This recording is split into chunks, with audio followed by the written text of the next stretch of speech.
Number হলো খুনি হাসিনা বিচারের প্রশ্নে বাংলাদেশের যে সকল রাজনৈতিক গোষ্ঠী রয়েছে এবং অপরাধের পক্ষগুলো রয়েছে সবাইকে ঐক্যমত পোষণ করে খুনি হাসিনা আওয়ামী লীগকে অতি সত্বর বিচারের কাঠগড়ায় আমাদেরকে নিয়ে আসতে হবে।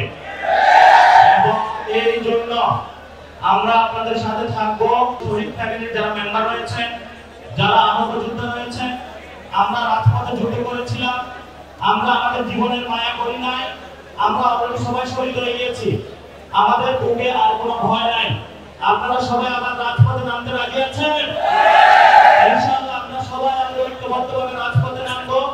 আওয়ামী লীগের খুনি হাসিনা বিভিন্ন যারা মন্ত্রী রয়েছেন, ব্যবসায়ী গোষ্ঠী যারা হাসিনা রেজিমকে টিকিয়ে রেখেছেন, বিভিন্ন বুদ্ধিজীবী যারা, শিক্ষক যারা গত 15 বছরে আমাদের উপরে খুন নির্যাতনের নৃশংস হত্যাযজ্ঞ চালিয়েছেন, আমরা তাদেরকে বিচারের কাঠগড়ায় নিয়ে আসতে হবে। গত 15 বছরে আমরা বিচারালয়ে বিভিন্ন জায়গায় দাঁড়িয়ে ঘুরেছিলাম একটি বিচার পাওয়ার আশায়। আমাদেরকে যখন মামলা দিয়ে বিভিন্ন জায়গায় খুন করে নির্যাতন চালানো হয়েছিল, কিন্তু এই যে সুপ্রিম কোর্ট থেকে, লোয়ার কোর্ট থেকে যতগুলো কোর্ট রয়েছে, তারা আমাদেরকে কোনো বিচার প্রক্রিয়ার মাধ্যমে সুষ্ঠু বিচার দিতে পারে নাই। এই জন্য বিচারালয় থেকে শুরু করে পুলিশ বাহিনী যতগুলো বাংলাদেশের ইনস্টিটিউশন রয়েছে, এগুলোকে আমাদেরকে সংস্কার প্রক্রিয়ায় নিয়ে আসতে হবে। এই বিচার এবং সংস্কারের প্রশ্নে বাংলাদেশের মানুষ সকলকে একসাথে ঐক্যবদ্ধ হবে।